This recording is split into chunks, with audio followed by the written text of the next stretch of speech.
chapter 13, verses 10 through 17.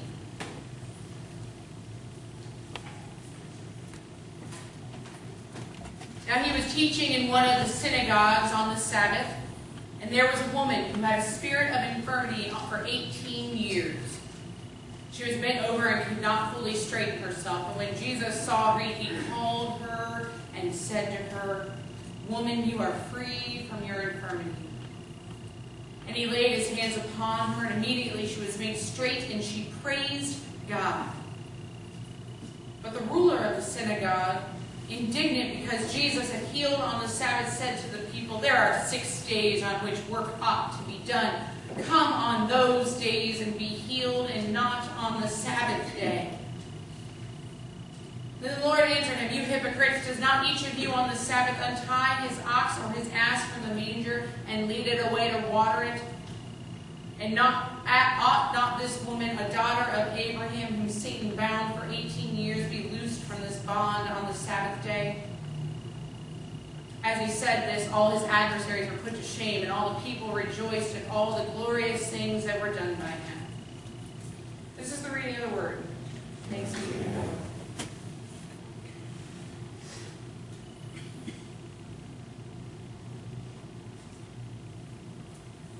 So, today is a day that'll live in infamy. No, wait, that quote's not about today, is it?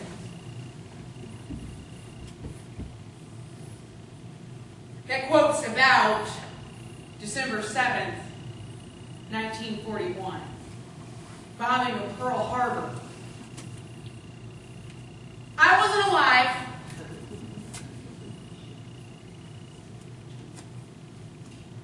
And in fact, many of us here were not alive. Or if we were, it wasn't necessarily a day that we were hyper aware of. But it's a day that shaped a generation of people. I remember growing up hearing the stories because my great uncle happened to be stationed at Pearl Harbor.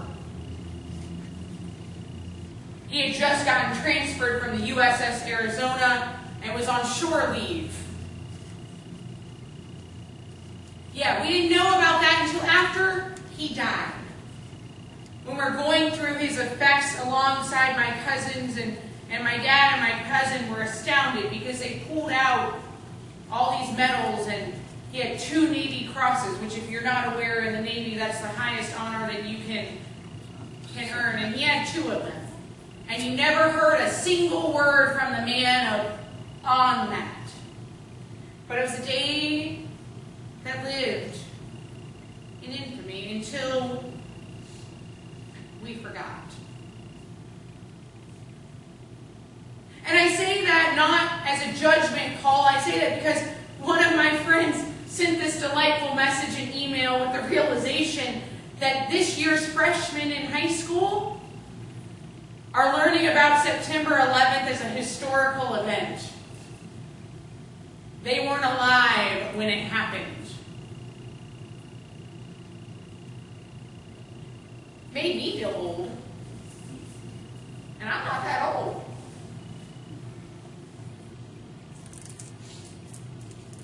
But there are days in each of our lives that shape our life. Are there not? I mean, I know where I was. I was walking into my 4th period music class, and the teacher we had TVs, sorry, had the television on the news. We knew the first tower had been hit, and we all sat there and watched as the planes went into the second tower, and we watched them fall. We didn't even move from that room. They no longer switched classes on that day. We got a loudspeaker announcement that said, "Just stay where you are." That's it. The rest of the day kind of passes in a blur after that, doesn't it? You kind of go, how do I respond? How do I react? But it shaped my generation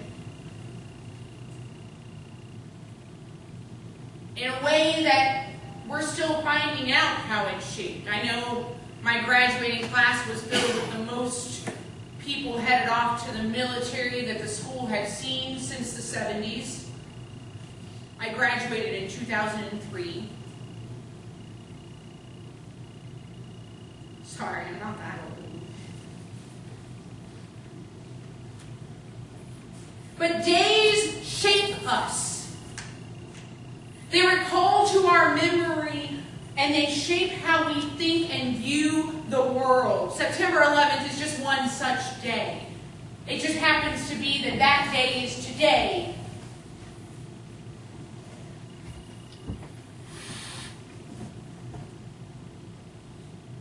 So how do we, as a people of God, recall and remember days of significance, particularly when those days are no longer significant? And I don't say that as if they're, not effective in the life and the span of the people that they do affect, but think about it. Generations pass and times pass and days go on and we move on because we keep living. We're crying, sorry.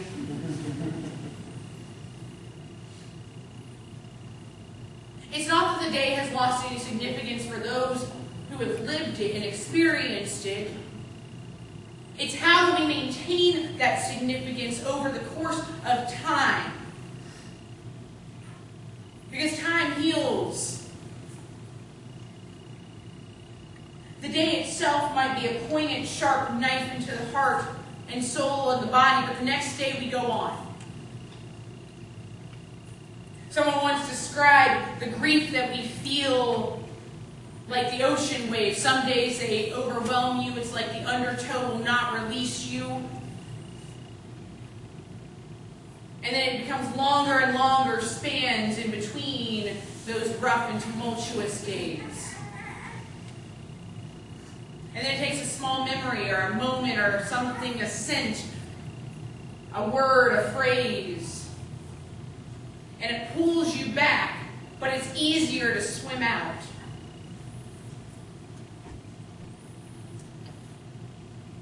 I say this all because we as the people of God struggle to recall and remember the significance of Christ's days.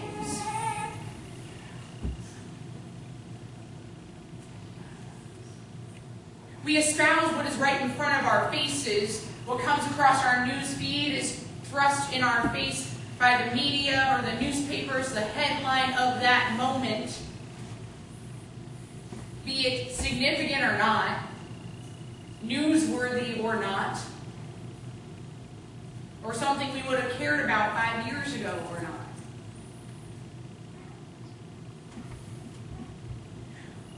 But we struggle. We struggle to hold it in front of us, to lift it up, unless it's in the present, here and now. There's a reason why so many people say, oh, Christians, we're so good 1 hour of the week. Or if you're really lucky, your minister might keep you for an hour and 15 minutes.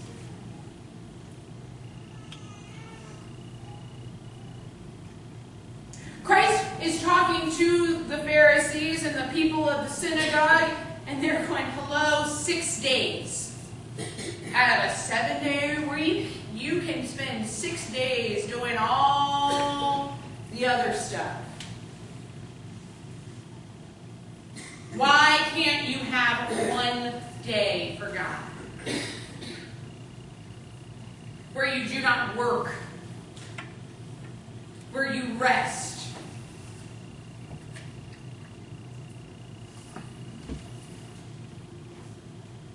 And then Christ says, you're a hypocrite.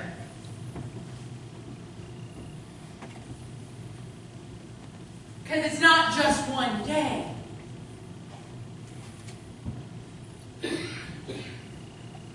I cannot deny in my time away, Sunday mornings were a point of relaxation. Depending on who was here, we've had a lot of people here.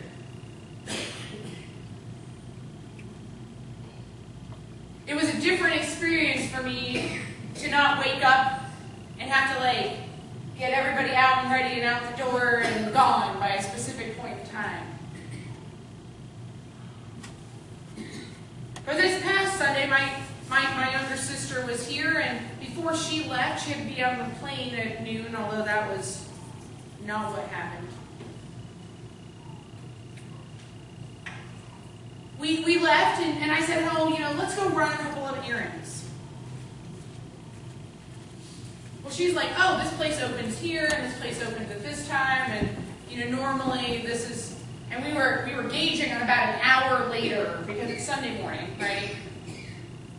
Place that normally open at 8:30, we were figuring, 9:30.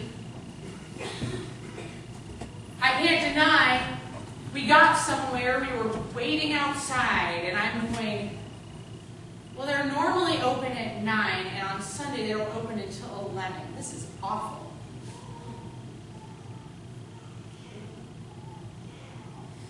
Yeah. And I wonder if that is some of what the people feel. Now, of course, biblical times didn't have a Starbucks. And Starbucks does not open early on Sunday mornings either, let me tell you.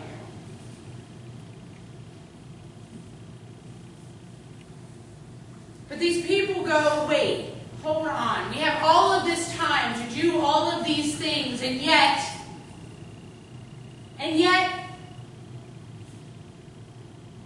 you, Jesus, are healing this woman on this Sabbath day. We're supposed to be in our Bibles, in our scriptures, praising God, sending our offerings, being in the synagogue.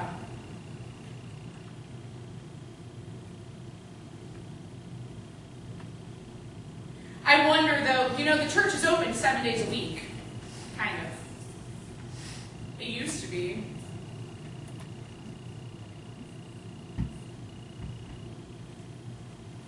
And then we went into the realm of convenience.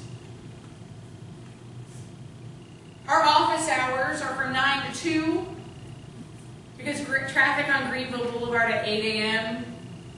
is a don't.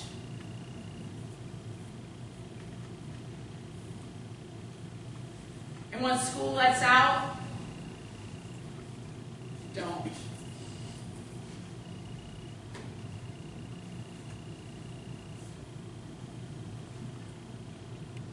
You see, we get so caught up in the convenience of life. We get so caught up in,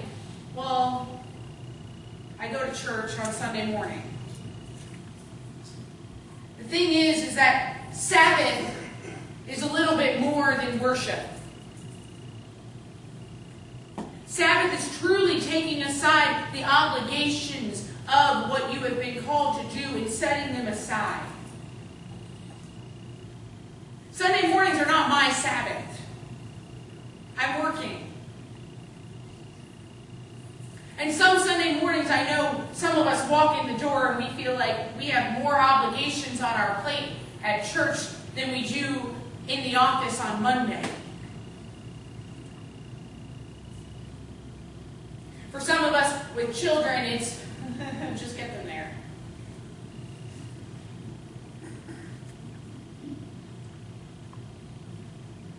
For some of us, it is a time of rest. It's a time of worship. It's a time of praise. But that depends on what point we are in our lives. Sometimes we are like this woman, bowed down and needing to be released. And that is why we come.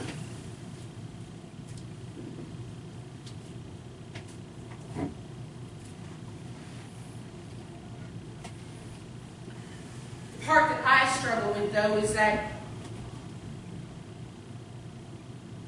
we don't remember to take the Sabbath as a holy day.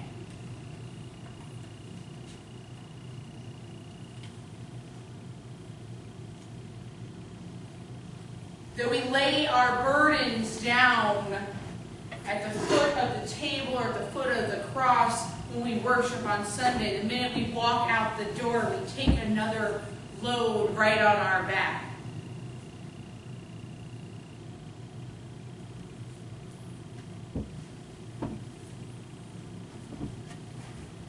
We don't let it go.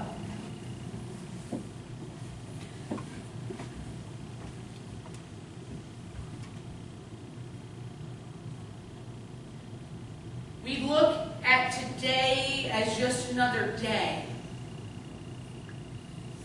At one point, it was of extreme significance in our lives. It held the moment. It was the reality of who we are, and we were proud to proclaim our faith. But sometimes in our habitual nature of the celebration of this day, it has lost its significance.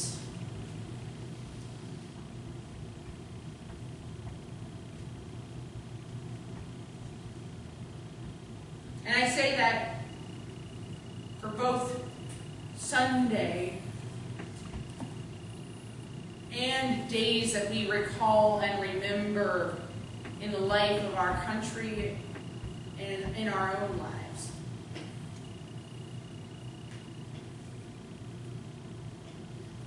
So my challenge to you, my friends, is to take a Sabbath day. Turn off your phone. Yeah. For some of you, you're laughing at me because you're like, Kara, I don't even have one. Thank you.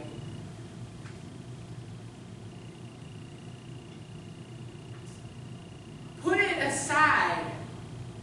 Save it for another day. Because there is one thing that I have learned and that has shaped the generation of people since September 11th, 2001. It is you only live once. Or YOLO. Gosh, don't use that. I'm in that older bracket of that generation, sorry. Please don't. But it's the truth, right? We rush around trying to do so much on the 6 days, and then we think that the Sabbath day is it, but then we realize that things from those 6 days are encroaching in on our Sabbath day, and suddenly it is gone. Dishes wait. And I, coming from my house, tell you, dishes wait. They might smell, but they wait. Laundry waits. Who cares if your yard is pristine? Sometimes we need to take time, not just for ourselves, but for our families, and create a space of sacred Sabbath.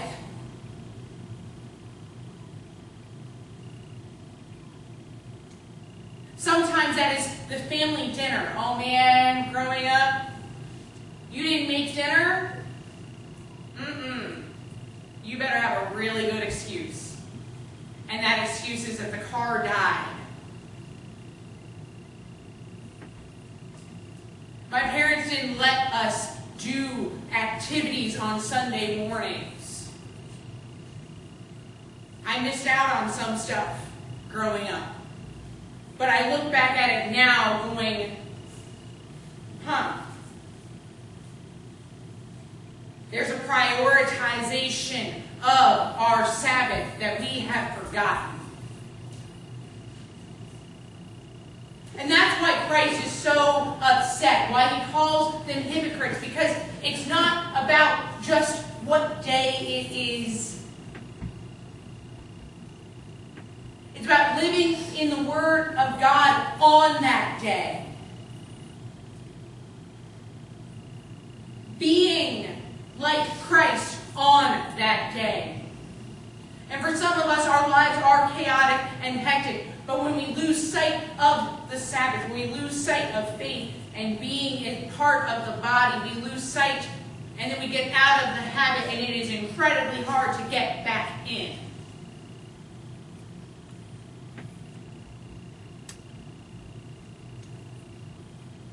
I've only been gone for 3 weeks, but let me tell you, it was an enjoyable time.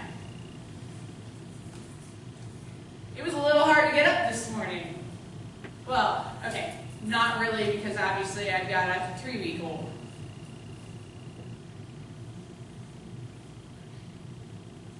And I also get paid to be here. Thank you.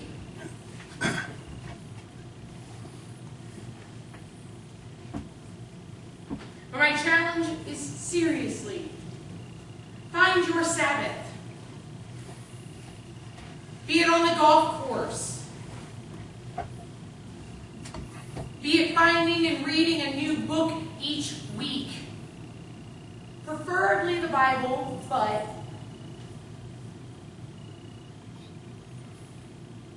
find a way to commune